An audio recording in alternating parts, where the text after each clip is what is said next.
What's up everyone? Let's have some fun. In this video we are going to learn how to create this kind of shape animation. You can use it for pretty much anything. Loaders, graphics, visualization of some futurism, AI and stuff. So without further ado, let's get started. So we are trying to achieve this kind of effect, and my initial inspiration came from Gleb Kuznetsov's post on Dribbble, and people were requesting for tutorial or asking what tool was used here, and my goal was to try to use the simplest tool possible. Maybe it's not going to look exactly like this, but instead of going to Cinema 4D or Houdini or things like that, probably something a bit more simple like After Effects, we could find something useful. So then I came across this tutorial from Harry Frank, where he actually goes through process of creating this kind of effects, and that could be our base, like technical base for this animation, and then we can build on top of that. So let's jump into After Effects,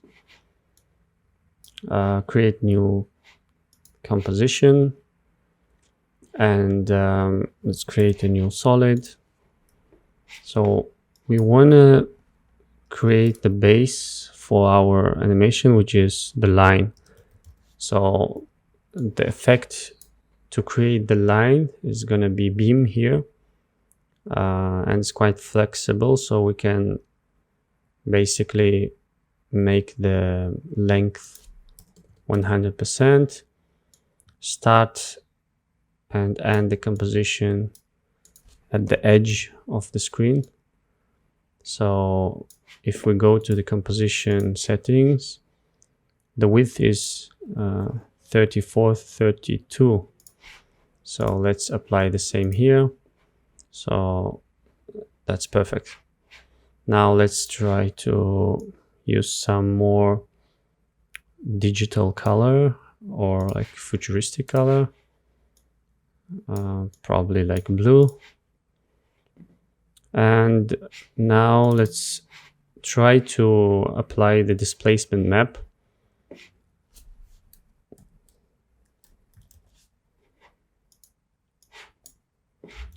What it does is basically this effect needs some source to pull the information from, and then displace the layer based on that information.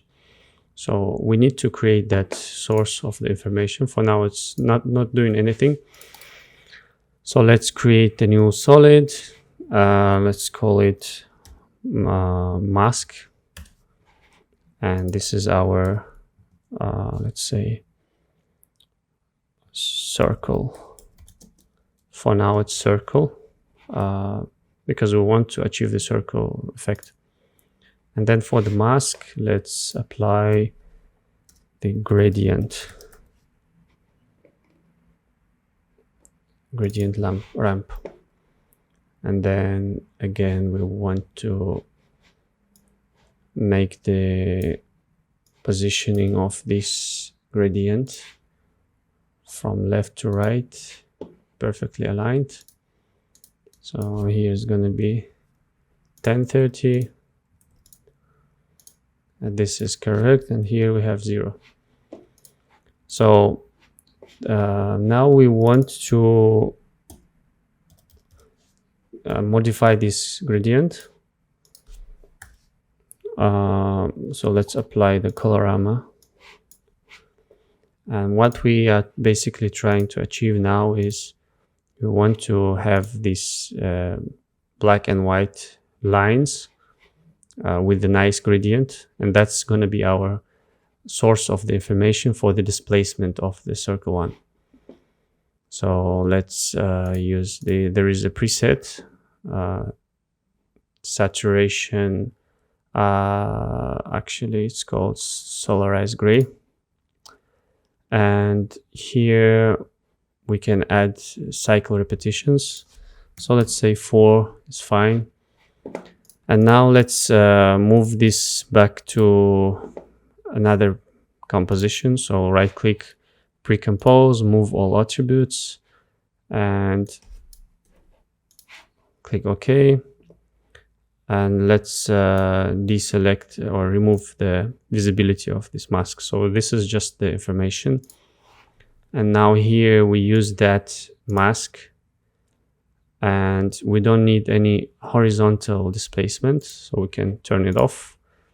And for the vertical, let's use the luminance.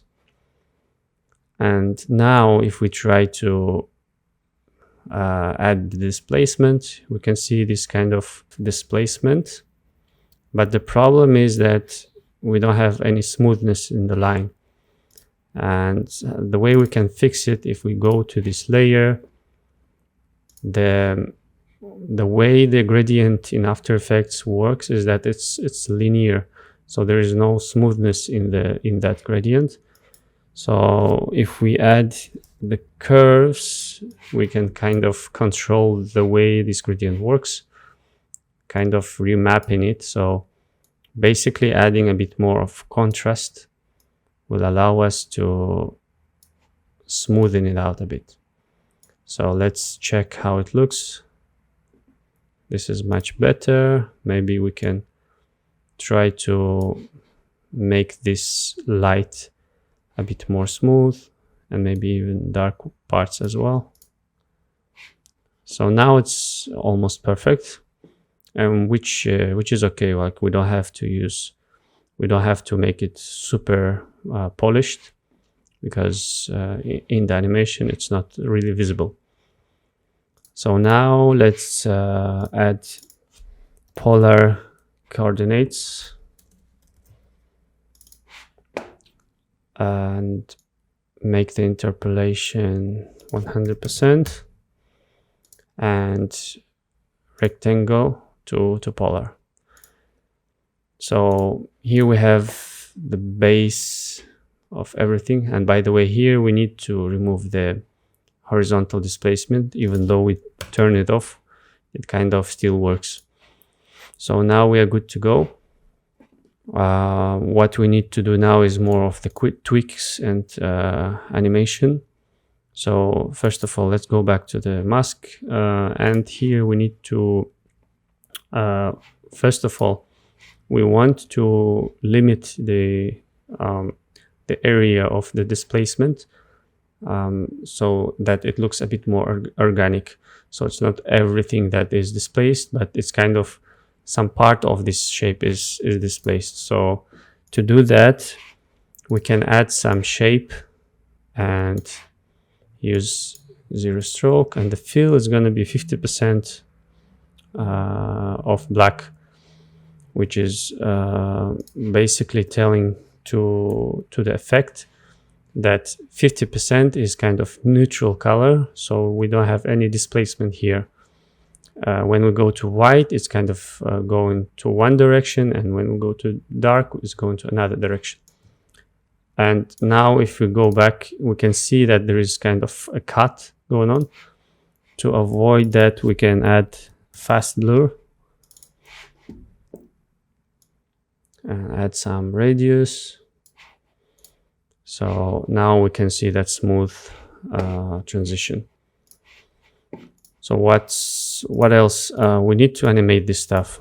So we need to animate two things: the movement of everything, but also probably we want to move this shape in another direction.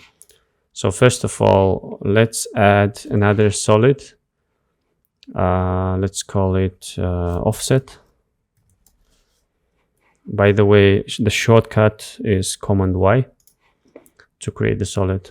And then when you switch the modes, you can kind of use these controls, turn it into the adjustment layer, and now add the offset.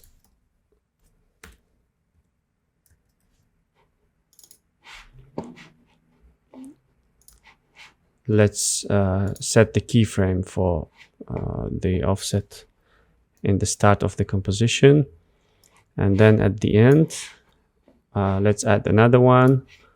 Double click. Here, instead of the pixels, we can use the percent of the composition, And if we basically add 100% on top of the X displacement, it's gonna make it loop. So basically, if we play it like this, actually not 100%, 150%, right? Because we need to add 100 on top of 50. Okay. So now it's seamless, and make sure that this last keyframe is outside of the playing area, so that it's continuous movement. So now we have one movement to one direction, and you can check it here. It's kind of like just rotating, but we want to make it a bit more organic. So let's go to our mask, and in the colorama there is a phase shift. We can control that. So let's set the keyframe here. You click on U to show the keyframes. Let's go back all the way to the end of the composition, and let's say 3x the shift. So it means like it kind of rotates 3 times. Now we can see the opposite direction of the movement, and let's see how it looks in our composition. So it starts to look nice. What we need to do now is to basically scale it up a bit. Let's copy the first solid. Let's call it, by the way, yeah, it's circle. And when you click on here, it kind of changes it based on what you called, what you named, or what is it initially. So circle 2, here we can control the displacement amount, and basically by making those displacements for each layer lesser and lesser, we can create that depth effect. So let's move on.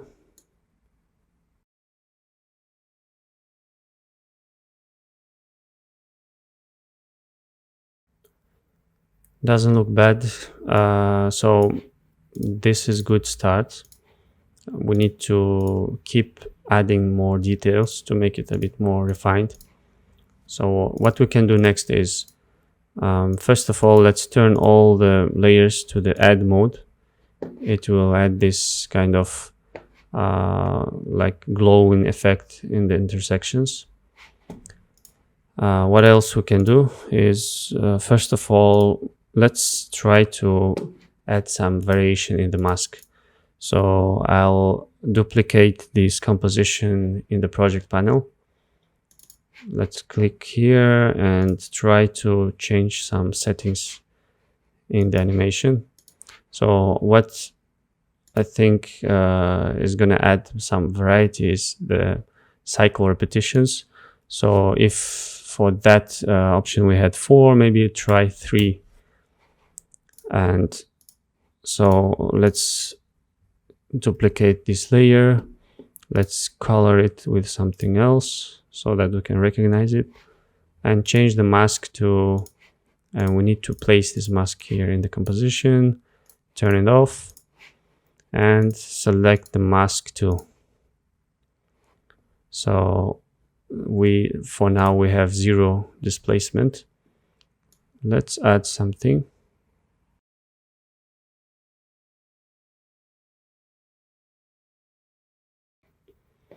And we can duplicate and do the same thing that we did for the other one.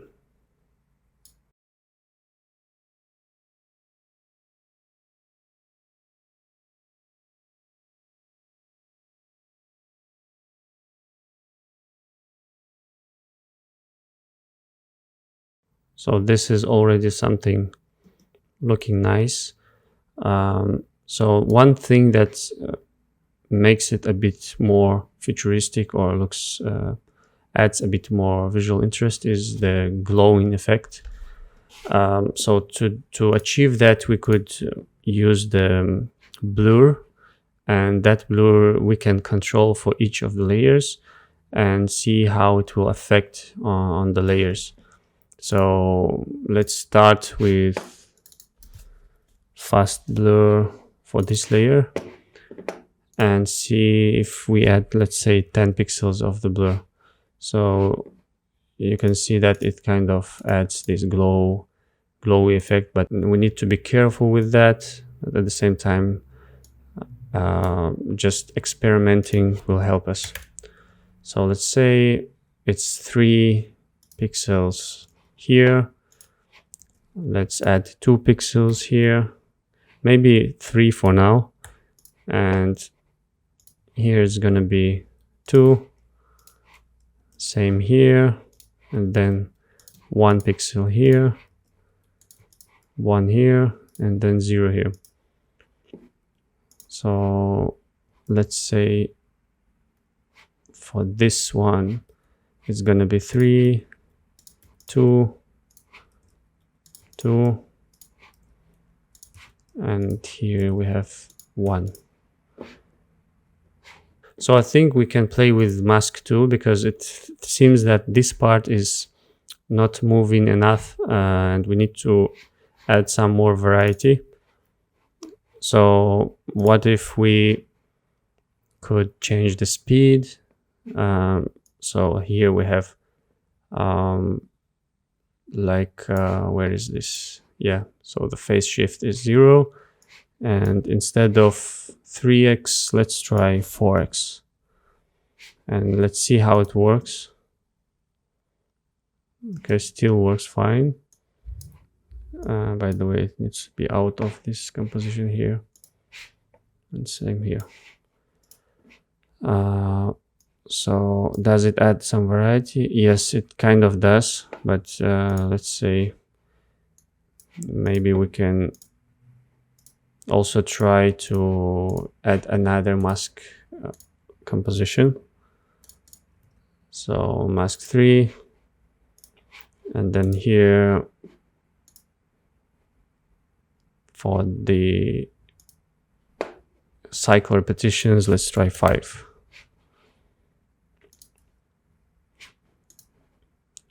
Place it in here and then turn it off. So let's try to copy another one and apply mask 3.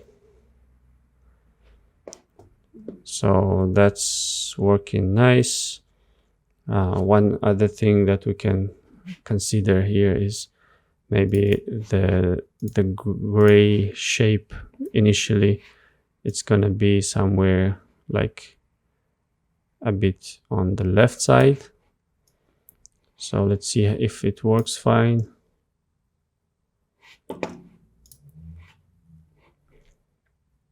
So yes, it definitely adds a bit more variety. For mask 2, let's move the shape to the right a bit from the start, like this. Yes, that's what we are trying to achieve. And now it's time to really add a bit more of blur effect. So let's copy this layer, change the color to something else, and add 10 pixel blur radius, and we'll go from there. So let's add a bit more of displacement, even more. Actually, let's keep this one, but then copy and add more.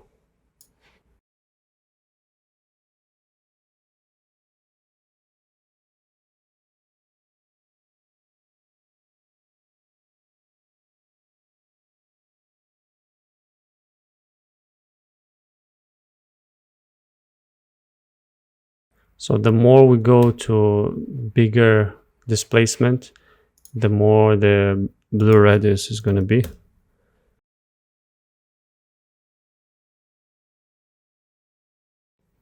We need something like that for inner circles, the smaller ones. Let's use this as an example, and I'm gonna use some other color to differentiate it. I'll add 10 pixels and see what's the displacement. It's what, 134. So let's say it starts from 100 and I'll move it down. 120 and 12. 140 and 14.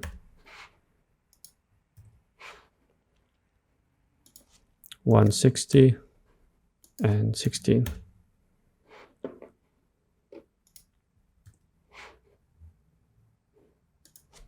180 and 18. So now it comes to your creativity and imagination on how to use these settings to achieve certain look.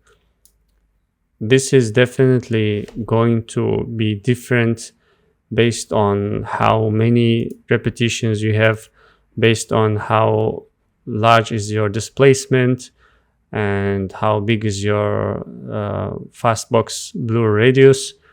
But at the end, the best way to achieve certain look is to try and to fail and then to try again until you are satisfied with the end result. So here you go. I'll be more than happy to look at your examples in the comments below. Feel free to share and let me know if there is any kind of effect that you are looking for. Maybe I can try to record some tutorial how to recreate that. That's it for today. Until the next time.